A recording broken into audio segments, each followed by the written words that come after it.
Black box যেমন আমরা এখন কিন্তু যখন আমরা ওয়েব ডেভেলপ করি টিনের ও বাঁশের বেড়ার ঘর, বর্ষায় চাল দিয়ে জল পড়ে। দুটি মাত্র ঘর এবং তাতেই দুই ছেলে এবং স্ত্রী শাহিরুন খাতুনকে নিয়ে বসবাস শমিউল হকের। তার বাড়ির পাশে একটি সামান্য চায়ের দোকানের ওপরেই পুরো পরিবারের সংসার চলে। আর্থিক অনটনের কারণে বড় ছেলেকে পড়াশোনা ছেড়ে ছোট একটি ব্যবসা শুরু করতে হয়। কিন্তু জলপাইগুড়ি সদর ব্লকের গড়ালবাড়ি বলিপাড়ার এই আর্থিক দিক থেকে পিছিয়ে পড়া পরিবারের ছোট ছেলে রাসেল হক দিল্লিতে হতে চলা বিকশিত ভারত ইয়ং লিডার্স ডায়ালগস 2026-এ যোগদান করে জেলার মুখ উজ্জ্বল করতে চলেছে। সেই দিক থেকে রাসেল এখনও জেলার প্রশাসনিক কর্তাদের চোখের মণি। শুক্রবার সদর ব্লক বিডিও মিহির কর্মকার তাকে ডেকে শুভেচ্ছা জানানোর পাশাপাশি জলপাইগুড়ি জেলা শাসক এই রাসেলকে ইমেল করে শুভেচ্ছা বার্তা জানান। এছাড়াও একাধিক উপহার তুলে দিয়েছেন জলপাইগুড়ির ভিডিও। গড়ালবাড়ি উচ্চ মাধ্যমিক বিদ্যালয় থেকে পাশ করেছে। উচ্চ মাধ্যমিক পাস করে এখন জলপাইগুড়ি বেসরকারি কলেজ থেকে বিবিএ আইটি বিষয়ে দ্বিতীয় বর্ষের পড়াশোনা করছে। এই সাথে রাসেলের জলপাইগুড়ি থেকে কলকাতা যাওয়ার ব্যবস্থা করে দেওয়ার নির্দেশ দিয়েছে স্থানীয় গ্রাম পঞ্চায়েত প্রধানকে। ভিডিও জানান, জেলা থেকে এই প্রথম প্রধানমন্ত্রীর সামনে এই ধরনের ডায়লগ কর্মসূচিতে কোনো ছাত্র যোগ দিতে চলেছে। সবথেকে বড় কথা, রাসেল যে প্রতিকূলতার মধ্য দিয়ে পড়াশোনা চালিয়ে এই জায়গায় এসেছে সেটা জেলা অন্যান্য ছাত্রছাত্রীদের মধ্যে অনুপ্রেরণা যোগাবে বলে মনে করছেন তিনি। জলপাইগুড়ি থেকে ঋষি চক্রবর্তীর রিপোর্ট, সত্যের সন্ধানে সংবাদ, প্রতিদিন লোকাল নিউজ। এইগুলোর মাধ্যমে আমরা এগিয়ে যেতে পারি। তো সেই আইডিয়াই ক্রিয়েট করেছে রাসেল হক। এটা আমাদের জলপাইগুড়ির সন্তান হিসেবে আমাদের কাছে খুবই গর্বের বিষয়। এবং আপনারা হয়তো জানবেন যে রাসেল হকের বয়স মাত্র 20 বছর, গড়াল বাড়িতে বাড়ি তার। তো সে যে এই রকম একটা অ্যাচিভমেন্ট নিয়ে আমাদের কাছ থেকে আমাদের এইখান থেকে যাচ্ছে, এটা আমাদের অন্যান্য যারা যুব সমাজ আছে তাদেরকে পথপ্রদর্শক হিসেবে আমরা তুলে ধরতে পারবো তাদেরকে, এবং এটা একটা অনুপ্রেরণামূলক ঘটনা। এইরকম একটা গরিবের সন্তান এভাবে একটা এরকম ধরনের অ্যাচিভমেন্ট নিয়ে আমাদের মাননীয় প্রধানমন্ত্রীর কাছে যাবেন, এইটা আমাদের কাছে খুবই গর্বের বিষয়। এবং আমি ওর সার্বিক সাফল্য কামনা করি এবং অন্যান্য যুব সমাজকে আমরা অনুরোধ জানাই যে আপনারাও এরকম ধরনের চেষ্টা করুন। ও যেমন এই যে ঘটনাটা হচ্ছে, এরকম ধরনের একটা কম্পিটিশন হচ্ছে, এই খবরটাও রাখাও আমাদের যুব সমাজের একটা কাজ। সব কম্পিটিশনে আমরা জিততে পারি না, কিন্তু এই কম্পিটিশনে অংশগ্রহণ করাও একটা বড় ব্যাপার। তাতে কি হয়, পরবর্তী কম্পিটিশনের জন্য আমি প্রস্তুত হতে পারি নিজে। তো আমি সব যারা এরকম যুবক যারা আছেন আপনারা, যুবক যুবতীরা, তারা সকলে এইরকম ধরনের খোঁজ খবর রাখুন এবং এইরকম ভাবে আমাদের যে পরবর্তী প্রজন্ম, সেই প্রজন্মকে এগিয়ে নিয়ে যাওয়ার চিন্তা ভাবনা করুন। এটুকু আশা রাখবো সবার কাছে। সদর ব্লকের মধ্যে কতজন আছে? সদর ব্লকে একজনই আছে। আমার নাম রাসেল হক, আমি গড়ালবাড়ির বাসিন্দা। কি জন্য ভিডিও অফিসে আসছে?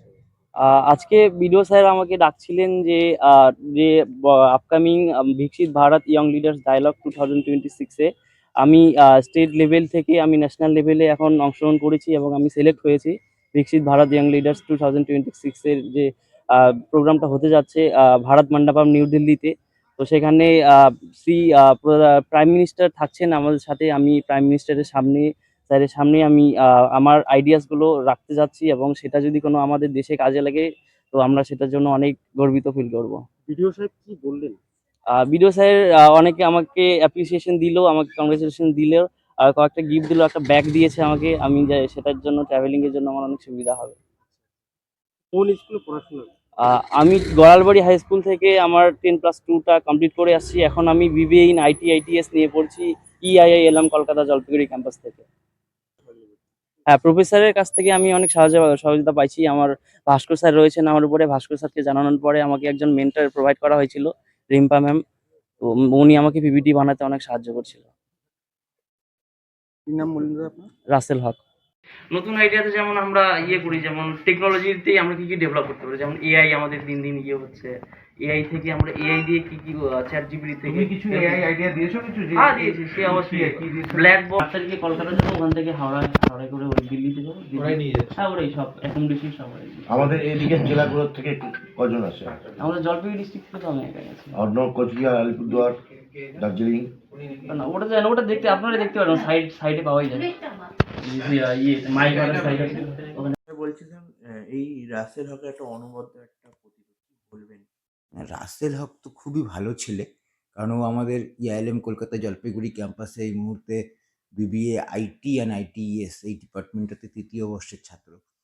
ও যে এই জায়গায় এসছে এর জন্য আমরা কলেজের প্রত্যেকেই ভীষণ গর্বিত। এর আগেও ও অনেক নিজের ভালো কাজের পরিচয় দিয়েছে। ও একটি রেয়ার নেগেটিভ ব্লাড গ্রুপের মানুষ। ও যখন শুনেছে সেম ব্লাড গ্রুপের আরেকটি মানুষ এর রক্ত দরকার, ওকে যখন আমরা জানিয়েছি, ও ১ সেকেন্ডও সময় নেয়নি যে কী করবে ভাবতে। ও সঙ্গে সঙ্গে বলেছে, স্যার আমি গিয়ে রক্ত দেবো, এবং সেই মানুষটির প্রাণ বাঁচে। ওর মধ্যে একটা এন্টারপ্রেনারশিপ স্কিলও আছে, ভীষণভাবে সেটা আমরা লক্ষ্য করেছি। আর এই যে সর্বভারতীয় একটা মঞ্চ, সেখানেও রাজ্য স্তরে, প্রথমে জেলা স্তরে, তারপর রাজ্য স্তরে সাফল্য পেয়ে এখন রাজধানীতে যাচ্ছে, দিল্লিতে যাচ্ছে এবং দেশের প্রধানমন্ত্রীর সামনেও বক্তব্য রাখবে। এই জায়গাটা তো ভীষণ ভীষণ একটা অনুপ্রেরণামূলক জায়গা। কলেজের প্রত্যেকটা ছাত্রছাত্রীর কাছে এটা একটা মানে দেখার বিষয় এবং বোঝার বিষয়, অনুধাবন করার বিষয় যে এরকম করা যায়, জলপাইগুড়ি শহরে থেকেও এরকম করা যায়। একটা প্রত্যন্ত জায়গার থেকে ও উঠে এসেছে, ওকে আমরা সবসময় সাপোর্ট দেই। এবং আমাদের কলেজের আরও অনেক ছেলেমেয়ে রয়েছে যাদেরকে আমরা এইভাবেই তৈরি করি, এবং এটাই ইআইএলএম কলকাতা জলপাইগুড়ি ক্যাম্পাসের বৈশিষ্ট্য।